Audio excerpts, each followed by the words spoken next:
Bonjour à tous, bienvenue dans l'émission Parole au féminin qui est diffusée sur FM Évangile 66. C'est Emmanuel avec vous, nous avons notre rendez-vous mensuel. Et aujourd'hui, j'ai envie de partager avec vous sur la question du qu'est-ce qu'est le chrétien charnel, le chrétien émotionnel et le chrétien spirituel. Alors déjà, avant même d'aller plus loin, on sait que le chrétien, le mot charnel vient de charnu.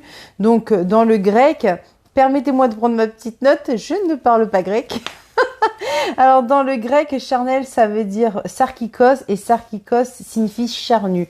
Alors on sait très bien que charnel, ça représente la chair, voilà. Alors émotionnel, on sait que les émotions se trouvent dans l'âme. Et donc forcément, émotionnel, ça sera forcément relié à ce qui se trouve dans l'âme. Et spirituel, nous savons que spirituel vient de tout ce qui est esprit. Et donc nous allons bien entendu parler de l'esprit de Dieu. Alors, quand on dissocie le corps, l'âme et l'esprit, on comprend que le corps, c'est ce qui nous permet en fait de prendre conscience de notre environnement, de tout ce qui tout ce qui se touche, tout ce qui est physique. Donc notre corps nous permet en fait de prendre conscience de ce qui est autour de nous. Notre âme en fait nous permet de prendre conscience de nous-mêmes. J'aime pas, je suis heureux, je suis pas heureux. Et l'esprit, c'est ce qui nous permet en fait de prendre conscience de Dieu. Au moment, en fait, avant la chute, l'Esprit de Dieu vivait avec nous, en nous. On avait une connaissance et une conscience de Dieu qui était perpétuelle. À la chute, cette séparation a créé une mort spirituelle, là où on avait une connexion perpétuelle avec le Père, le Créateur. Eh bien, au moment de la chute, il y a eu la mort spirituelle. Le corps, lui, s'est retrouvé en fait à prendre connaissance de tout ce qui existe, toujours être conscient de ce qui est physique, le rapporter à l'âme qui n'avait plus de connexion avec l'esprit. Et donc l'âme est un peu la jonction entre le corps et l'esprit. Avec cette déconnexion avec l'Esprit de Dieu, l'âme a commencé à prendre des décisions par elle-même. Et là est le problème. Lorsque nous devenons enfants de Dieu, nous prenons connaissance de l'existence du divin. Lorsque Dieu se révèle à nous, il y a un événement qui se passe, c'est l'alliance. Donc au moment du baptême, nous faisons alliance avec Dieu et nous prenons la décision de ne plus suivre les désirs de la chair, mais de suivre les désirs du Père, les désirs, tout ce qui est attaché au royaume de Dieu. Alors, ce qui se passe à ce moment-là, c'est que lorsque nous prenons cet engagement, nous prenons conscience qu'il y a des choses dans lesquelles nous n'irons plus. La Bible parle du fait de se détacher des désirs charnels. Et là, tout de suite, c'est évident. On comprend qu'on ne peut plus marcher dans l'impudicité, que ceux qui ont l'amour de l'alcool doivent se détacher de l'ivrognerie. Il y a des choses qui semblent tout de suite évidentes. On se dit, il faut que je me détache de mes mauvaises habitudes. Là où c'est beaucoup moins évident, c'est lorsque plusieurs années plus tard, le chrétien se rend compte que il ne s'attache plus aux choses charnelles et pourtant les difficultés demeurent dans sa vie. Nous rencontrons beaucoup de chrétiens qui en fait ont des difficultés pour évoluer spirituellement et souvent, je ne dis pas que c'est automatique, mais lorsqu'on a réussi à se détacher de nos désirs charnels, la question est de savoir est-ce que j'arrive en fait à me détacher de mon moi, de tout ce qui est lié à mon émotion. Et c'est là où le bas blesse. On se rend compte qu'il y a beaucoup de chrétiens qui sont nés de nouveau, qui sont attachés à Dieu, qui ont réussi à laisser les désirs charnels, mais qui n'avancent pas parce qu'ils s'écoutent beaucoup. Oui, mais moi, j'ai personne dans ma vie, donc c'est difficile. Oui, mais moi, j'ai pas eu autant de confort que certaines personnes, donc c'est difficile. Oui, mais le moi-je, en fait, vient en interférence avec ce que le Saint-Esprit a à dire. Le Seigneur est venu et nous a montré en fait qu'il ne s'écoutait pas et il écoutait principalement ce que Dieu dit.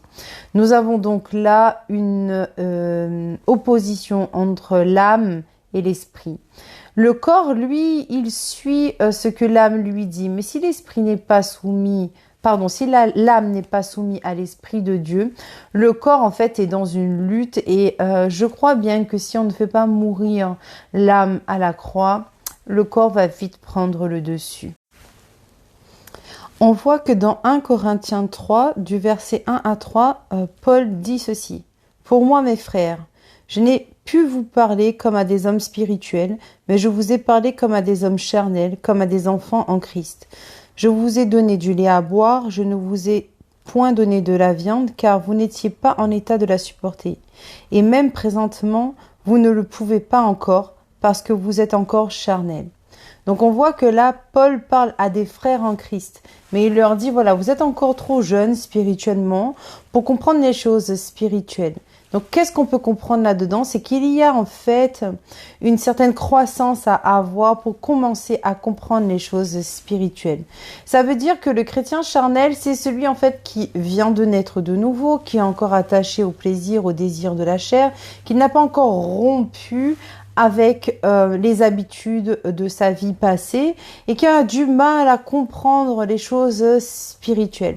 Donc, qu'est-ce qu'on peut comprendre? On peut comprendre en fait qu'il y a une croissance, un processus qui permet en fait de comprendre les choses qui sont solides. Donc, ça signifie donc que ce processus, cette croissance nécessite déjà de briser avec les choses du passé. Donc, il y a une volonté, il y a une décision à prendre. Le chrétien, lorsqu'il est né de nouveau, prend bien sûr cette décision de faire alliance avec Dieu.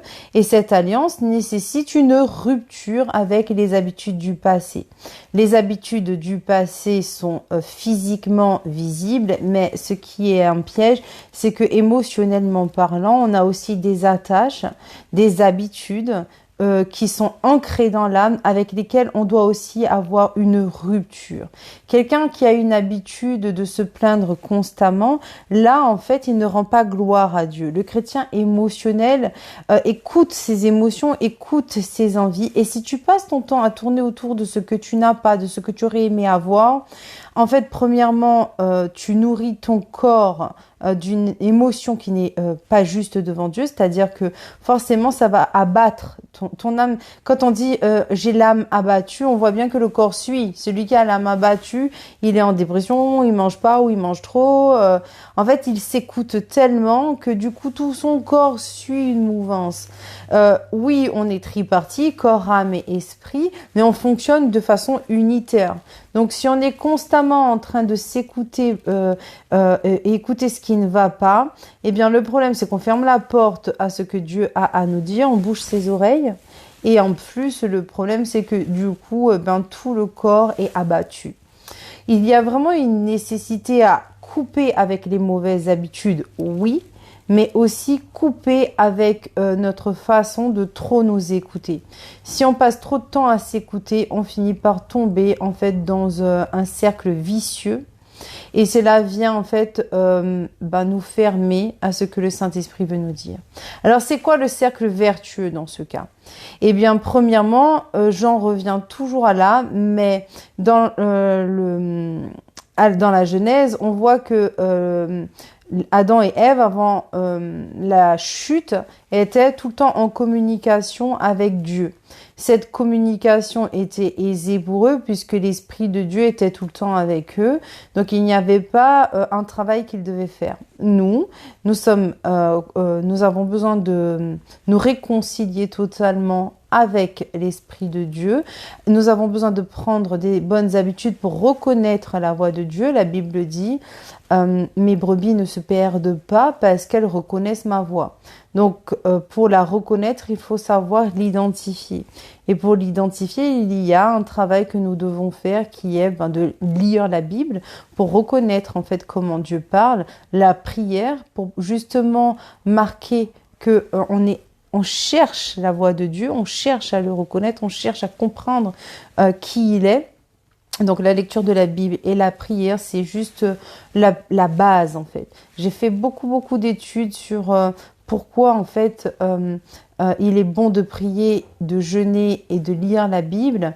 Et j'ai fait une étude où justement on faisait une corrélation entre la relation amoureuse et la relation avec Dieu. Si tu n'as pas l'habitude de donner du temps à ton fiancé, ben tu peux passer à côté de l'opportunité de le connaître et de le connaître vraiment. Et une fois marié, ben il peut y avoir des couacs parce que ben le temps de fiançailles, de préparation a été bâclé. C'est un peu pareil, enfin c'est totalement pareil dans la relation avec Dieu. Si tu bâcles ta relation avec lui, tu peux être surprise le jour où en fait il va te dire bah non, c'est pas moi qui parlais à ce moment-là, tu écoutais ton âme. Bah oui, si pendant le temps de fiançailles, tu n'as pas appris à reconnaître le son de Dieu, le son de sa voix, il est fort probable qu'à un moment donné, ben, dans la relation, tu tournes que autour de toi et que tu ne saches pas reconnaître quand il te parle. Beaucoup de gens me disent, oui, Dieu me parle pas. Si Dieu parle, simplement, tu ne sais pas reconnaître sa voix parce que tu t'écoutes beaucoup. Et donc, il y a des moments, eh bien, il faut savoir se taire. Voilà, il faut savoir se taire. Pourquoi? Parce que ben, un dialogue, c'est je parle, j'écoute. J'écoute, j'analyse ce qu'on m'a dit, je me positionne par rapport à ce qu'on vient de me dire et je prends un temps pour digérer ce qui vient d'être dit. Si je suis pas d'accord, comme Dieu a toujours raison, bah, il faudrait peut-être que j'ai l'humilité d'accepter que je me trompe. Et ça nécessite ben, qu'on ait une rupture avec nous-mêmes pour savoir avoir une alliance avec Dieu. C'est exactement ce que tu vis quand tu rencontres quelqu'un. Si ton futur mari ou ton mari te dit bah là en fait je suis désolée mais tu es égoïste, tu n'as pas écouté ce que je t'ai dit ou t'as pas cherché à comprendre ce qui était dans mon intérêt à moi, tu n'as regardé que le tien. Bah s'il te le dit souvent, peut-être que ça serait bien à un moment donné d'arrêter en fait de croire que oui mais c'est pas juste, moi il m'écoute pas, moi il m'entend pas. Si tu tournes autour de moi, reste toute seule. Et si tu as choisi d'avancer avec Dieu, ben c'est que tu as envie d'entendre ce qu'il a à te dire, parce que lui, il est bienveillant et il a quelque chose à t'apprendre. Un chrétien qui passe son temps à se plaindre, c'est quelqu'un qui n'écoute pas Dieu, parce que s'il prenait le temps d'écouter ce que Dieu a à dire, Dieu, en fait, dans ses filets, en fait, il te protège.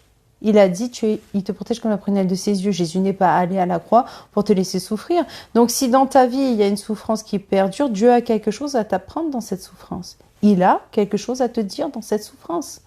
Si Dieu aimait que celui qui n'avait pas de problème, eh bien, il y a plein de païens aujourd'hui qui seraient super heureux de dire « Mais moi, je suis l'enfant préféré de Dieu ». On voit bien que celui qui souffre n'est pas moins aimé. On voit bien que celui qui a beaucoup de richesses n'est pas plus aimé. Donc, ce n'est pas la façon dont Dieu a de montrer son amour. Donc, si dans ton âme, tu es blessé, si dans ton âme, il y a une souffrance, il y a vraiment une nécessité que tu te sois guéri dans ton âme pour que ton âme ne vienne pas entraîner ton corps dans le mensonge. La vérité ne se trouve pas dans le confort. Si la vérité de l'amour de Dieu se trouvait dans le confort, on ne verrait pas un peuple dans la Bible qui tourne en rond dans le désert. S'ils ont tourné en rond, c'est qu'ils avaient quelque chose à apprendre, mais ils n'ont pas voulu l'apprendre. Donc, le confort n'est pas le langage de Dieu. Si tu cherches le confort, c'est que tu écoutes ton âme, mais tu n'écoutes pas l'esprit. Et je ne dis pas que quand tu es enfant de Dieu, tu es destiné à être toute ta vie dans l'inconfort et la souffrance. Je dis juste que si tu fuis ça, il y a beaucoup de chances que tu tournes en rond dans le désert pendant 40 ans. Maintenant, si tu acceptes ça, là, tu vas avancer. Et oui, je comprends que ta chair est en train de te dire, mais c'est pas juste. Mais c'est quoi la justice de Dieu? Si ta chair te crie c'est pas juste, ton âme te crie c'est pas juste, les deux sont en train de marcher ensemble, là, ils sont pas contents avec ce que je suis en train de dire. Ok, la prochaine étude que tu dois faire, c'est qu'est-ce que la justice de Dieu et qu'est-ce que la vérité selon Dieu. Parce que si tu cherches à satisfaire ton âme et ta chair, on n'est pas du tout dans la vérité de l'évangile. La Bible dit sans cesse, mourrez à vous-même. Il faut mettre la chair à la croix. Et moi, j'ai envie de dire, la chair est ton âme. Mourir à soi, c'est arrêter d'écouter ce que nous, on veut et chercher ce que Dieu veut. Jésus n'a eu de cesse de le faire. Et même quand il était à Gethsémanée, à un moment donné, il a dit, Seigneur, s'il est possible d'éloigner cette coupe de moi, Et puis il a vite compris, bah non, en fait, je suis obligé de passer par là. Toi, tu as péché. Jésus, lui, il est allé à la croix et il était sans péché ni faute. Donc, lui, il aurait pu crier à l'injustice, mais il a pris sur lui tes fautes, les miennes, pour que justement nous soyons libérés de la puissance satanique, donc de l'oppression satanique. Donc, Satan n'a plus de puissance sur nos vies. Maintenant, à toi d'abandonner aussi ta puissance à toi qui est ton orgueil et ton égocentrisme. Ça fait mal, mais c'est vrai. On doit mourir à nous-mêmes, c'est-à-dire nous-mêmes abandonner ce que nous appelons notre propre justice, ce que nous appelons être ce qui nous appartient.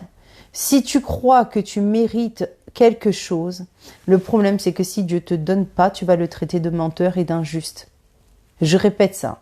Si tu crois que tu mérites quelque chose, le problème, c'est que si Dieu ne te le donne pas, tu vas le considérer comme ton débiteur, et tant qu'il ne te l'aura pas donné, tu vas dire qu'il est injuste. Et donc, tu es un chrétien émotionnel.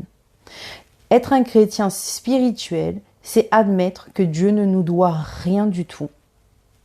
Et que même lorsque la Bible dit quelque chose, oui, il n'est pas bon pour l'homme d'être seul, donc tant que tu n'as pas ta femme, tu vas dire que la Bible est menteuse. La parole de Dieu est mensonge. La Bible dit vérité. Si Dieu ne t'a pas encore donné une épouse ou un mari, c'est qu'il y a autre chose que tu dois apprendre dans le célibat que tu n'as pas encore appris. Peut-être la mort à soi, peut-être autre chose, je ne sais pas. Mais Dieu ne se trompe jamais. Et quand il y a quelque chose qui passe dans ses filets, c'est pas parce qu'il s'est endormi, c'est qu'il a permis que ça arrive jusqu'à toi pour que tu apprennes quelque chose.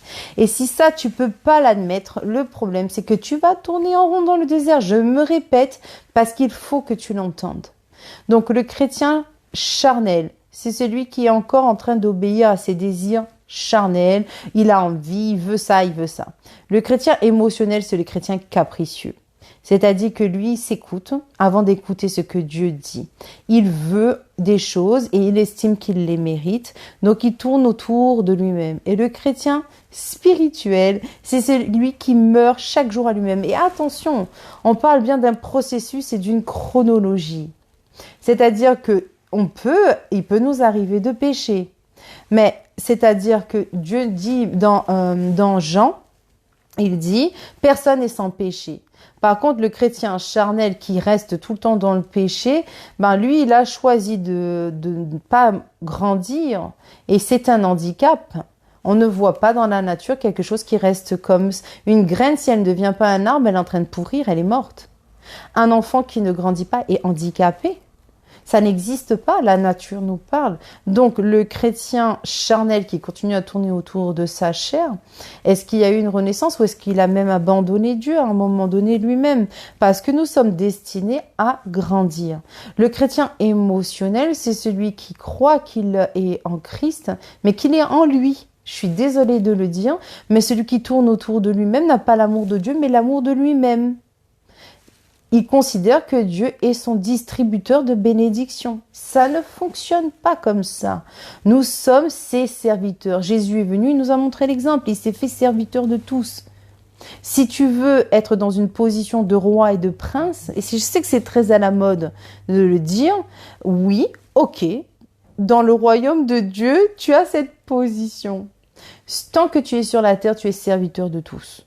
Et Jésus nous l'a montré. Apprends à être serviteur, apprends à mourir à toi-même. D'abord, sers Dieu. Je ne dis pas sers les enfants de Dieu, sers Dieu. Parce que quand tu commences à servir le chrétien, quand tu commences à servir les personnes qui sont sous ton nez, tu commences à voir qu'ils te sont redevables. À chaque fois que tu donnes quelque chose à quelqu'un, considère que tu as donné à Dieu. Parce que sinon, tu vas être trop pressé de dire « Ah, moi, j'ai fait ça pour lui, moi, j'ai fait ça pour lui. » Même si certains chrétiens considèrent que Dieu leur doit quelque chose, s'il vous plaît, arrêtez de croire que Dieu vous doit un truc. Dieu vous doit rien du tout. Ok? Et si vous avez réussi à comprendre ça, quand vous donnez à Dieu. Au moins comme ça, même si tu as mis dans la main d'un frère, tu vas considérer que comme tu as donné à Dieu, il te doit rien. C'est très important. Donc, pour devenir un chrétien spirituel, il faut mourir à soi. Mourir à soi, c'est arrêter de s'écouter. Ah oui, mais moi j'ai vu que... Moi j'ai une sœur, elle fait les papiers, elle va demander l'aide au logement. Sa voisine d'à côté a une situation qui est moins compliquée qu'elle. La voisine va avoir l'aide au logement, mais pas elle. La sœur, elle a 4 enfants. Elle est au chômage, son mari est au chômage, on ne lui donne pas aide au logement. Par contre, l'autre qui est à côté, qui est dans la même situation qu'elle, on va lui donner. Pourquoi? Eh ben, est-ce que c'est injuste? Oui, c'est injuste. Sauf que cette sœur avait prié un peu avant et elle avait dit à Dieu, sois ma seule source. Et Dieu avait coupé toutes les autres sources autour. Qu'est-ce qui s'est passé? Elle a toujours réussi à payer son loyer. Elle a toujours réussi à payer son loyer. Sa source, c'était pas la CAF. Est-ce que c'est injuste? Selon le regard des hommes, oui, parce qu'elle a ses droits au niveau des droits humains. Elle a des droits, elle devrait l'avoir. Pourquoi elle n'a pas fait la guerre à la CAF? Parce que elle a regardé à son droit spirituel. Et Dieu a dit, tu ne manqueras de rien. Est-ce que chaque jour, dans son âme, il y avait une bagarre parce qu'elle avait peur de ne pas pouvoir payer son loyer? Oui. Oui. Chaque jour, dans son âme, il y a une bagarre. Mais elle a décidé de porter son attention sur ce que Dieu dit et pas sur ce que son âme dit et pas ce que sa chair dit. Les yeux, la Bible nous dit marcher non pas par la vue, mais par la foi. Si tu n'es pas tôt ou tard confronté à quelque chose qui t'amène à douter, comment on peut dire que tu marches pas à la foi? On est d'accord ou pas? Si tout va bien, tu marches par la vue ou par la foi, personne ne le sait. Mais quand tu arrives à une situation où c'est compliqué et que là, vraiment, tous les jours, c'est une lutte en toi de savoir si tu dois aller demander à la CAF, de savoir si, un tel, il me devait de l'argent, je lui ai prêté de l'argent, je lui ai donné de l'argent, j'aimerais bien qu'il me le rende. Tu pourrais aller par la vue et dire, bon, mais maintenant, c'est le moment pour toi de me rendre. Elle a fait le choix de dire à son père, tu as dit que si j'ai faim, je demande du pain, tu vas me donner du pain. Elle a fait ce choix. Dieu a toujours honoré ce choix. Dieu a toujours honoré ce choix jusqu'à aujourd'hui. Donc, quel témoignage vous préférez? Forcément, le témoignage du confort. Évidemment, on préfère le confort. Évidemment. Mais si tu regardes bien les enfants de Dieu, ça n'a jamais été confortable. Dieu travaille dans l'inconfort de nos vies. Parce qu'il élargit l'espace de l'attente. Et pourquoi il élargit? Pour accueillir plus. Et accueillir plus, c'est accepter qu'il y aura des difficultés sur le chemin. Ça, c'est être un chrétien spirituel. Et c'est un combat de tous les jours. Voilà. Cette vérité-là, en fait, elle n'est pas agréable. On n'a pas envie d'entendre ça. Mais Dieu travaille dans l'inconfort. Dieu nous change dans l'inconfort. Et nous avons clairement cette image de l'orfèvre qui va dans la montagne et qui va péter la roche à coups de pioche pour récupérer l'or qui ne ressemble à rien. L'or à l'état brut n'étincelle pas. L'or est sale, quoi. Mais l'orfèvre, il a l'œil et il reconnaît l'or de la matière, des autres matières. Il récupère l'or, il passe un coup d'eau dessus pour enlever les premiers déchets. Donc le premier coup d'eau, qu'on peut faire un parallèle avec la parole de Dieu. Et puis quand il prend quand il prend la matière brute, il la met dans un chaudron, il allume le feu. Et le feu monte en température et lorsque l'or devient liquide, il change d'état, il passe d'un état à un autre. Là, les impuretés remontent à la surface. Donc on comprend que le feu, c'est les épreuves. C'est les épreuves, mes amis. Et quand l'or passe d'un état solide à l'état liquide, on comprend bien que c'est ce que Dieu fait avec nous. On passe d'un état à l'autre. C'est dans l'inconfort que Dieu travaille. Et donc, qu'est-ce qui se passe quand les impuretés remontent à la surface? Elles se détachent de ce qui est pur et à la louche, l'orfèvre enlève les impuretés et les jette. Dieu enlève les impuretés et il les jette. Et vous savez à quel moment l'orfèvre sait que l'or est pur? Quand son visage se reflète dans l'or. Quand le liquide devient miroir et que l'orfèvre se voit dedans. Quand Dieu se reconnaît en nous. Et ça, en fait, mes amis, c'est possible que par Jésus-Christ. Donc, si tu ne laisses pas Jésus-Christ pleinement prendre le contrôle de ta vie, les impuretés, en fait, sont toujours là. Laisse Dieu faire, fais-lui confiance. Et ça, c'est un combat contre l'âme. Je vais prier avec vous. Voici, Seigneur, ce temps, nous te l'avons remis. Et je prie que la digestion de ce repas, Seigneur, ce soit toi qui le fasses en chacun. Je sais que par ton Esprit Saint, il est possible, Seigneur, que là où il y a une obscurité, tu mets la lumière. Je prie que le cœur de chacun soit accueillant à cette parole que tu veux apporter à chacun. Et que nous sachions être humbles et accepter que dans tel ou tel domaine, nous avons laissé notre âme prendre le dessus. Je prie pour que chacun puisse renoncer à soi-même, là où tu as montré les choses, et accepter te donner cette place que tu mérites. Voilà, Seigneur, prends le siège de notre corps, de notre âme, que ton Esprit Saint règne dans nos vies, au nom de Jésus-Christ. Amen. Bye bye.